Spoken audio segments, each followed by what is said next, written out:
Happy Monday po sa ating lahat mga ka-joiners, mga kapwa ko Pasigueño. Nandito po tayo ngayon sa Pasig Temporary City Hall at flag raising ceremony. Nandito na po ang ating acting mayor Dudot Jaworski, acting vice mayor Angelo De Leon at ang ating mga city councilor Maru Martirez, councilor Coach Paul Sinogat, councilor Warren Inocencio, councilor Eric Gonzalez, councilor Simon Tantoco, and ABC President Chairman Alba and SK President Simon. At nandito rin po si Councilor Boy Ray.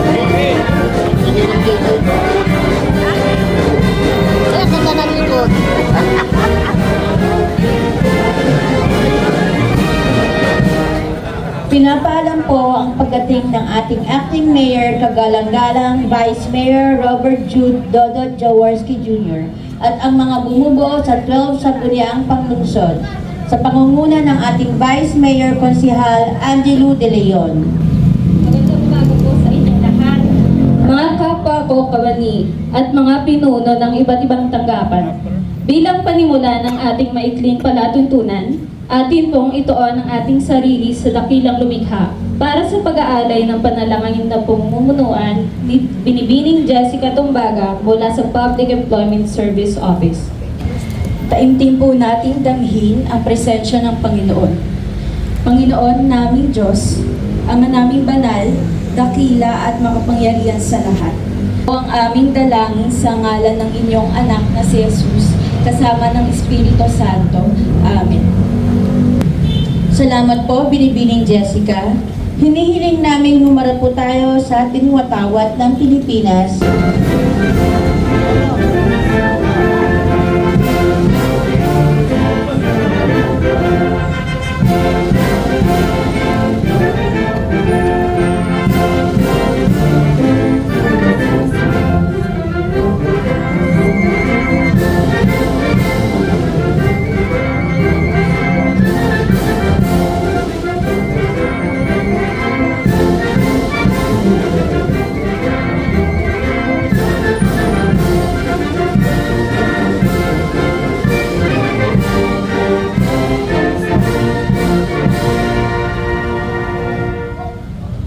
Ni Ginoong Iverson Alfante mula sa Public Employment Service Office.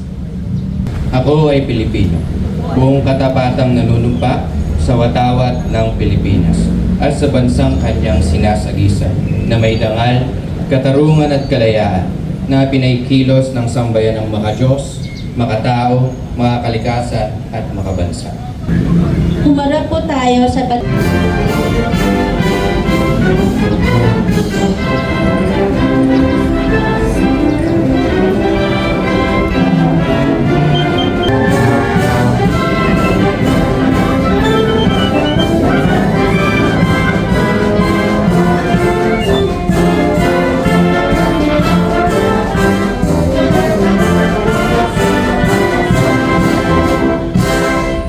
Sa panunumpahan ng Likod Bayan na pangungunahan sa atin ni Ginoong Mikel Vierne mula Likod Bayan. Pangangalagaan ko ang tiwala kasihan nawa ako ng may kapal.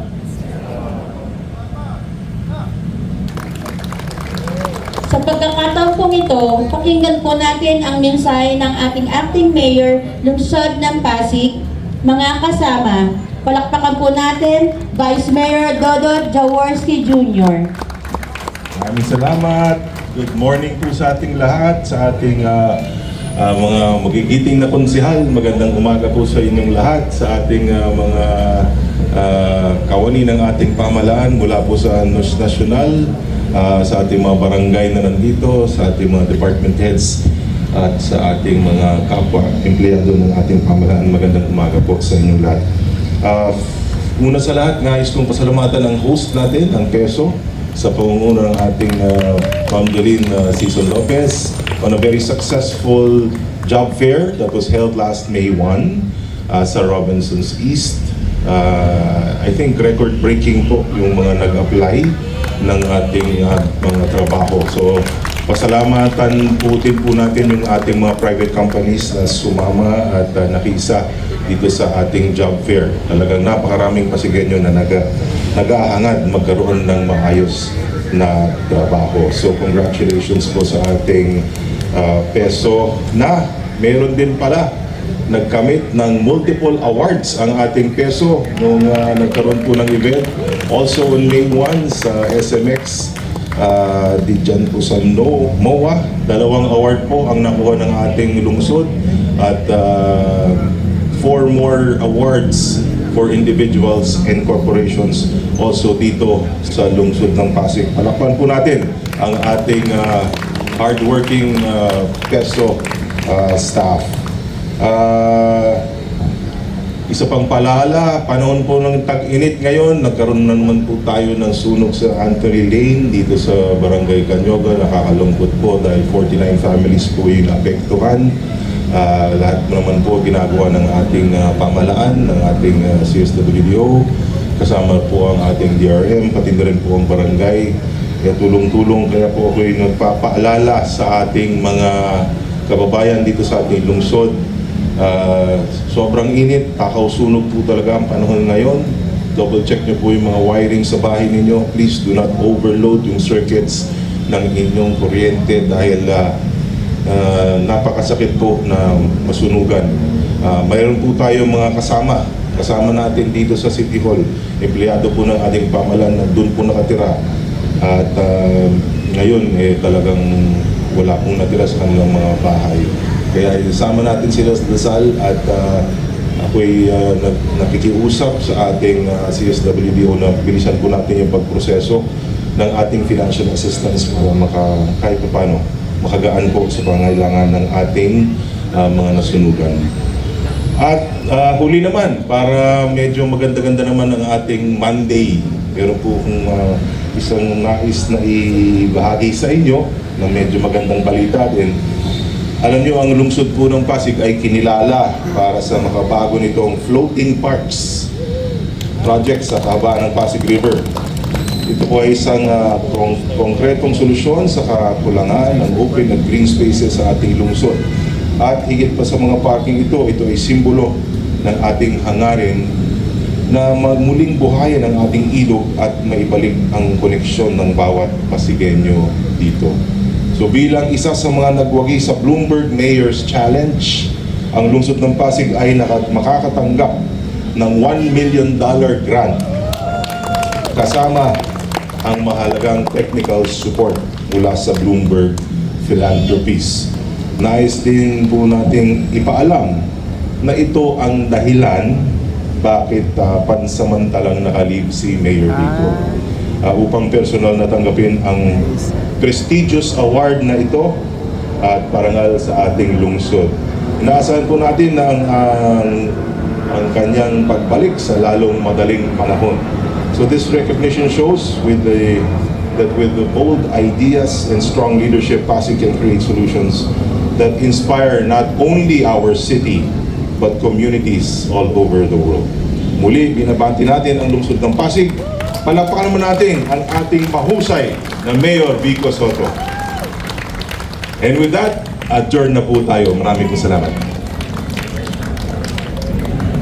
Ayan, nandito na ang kasagutan sa mga nagtatanong kung nasaan si Mayor Vico Soto.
welcome po ang lahat and please like and share, comment down below and please subscribe para lagi po kayong updated sa kaganapan sa lungsod ng Pasig. Ingat po ang lahat. Bye!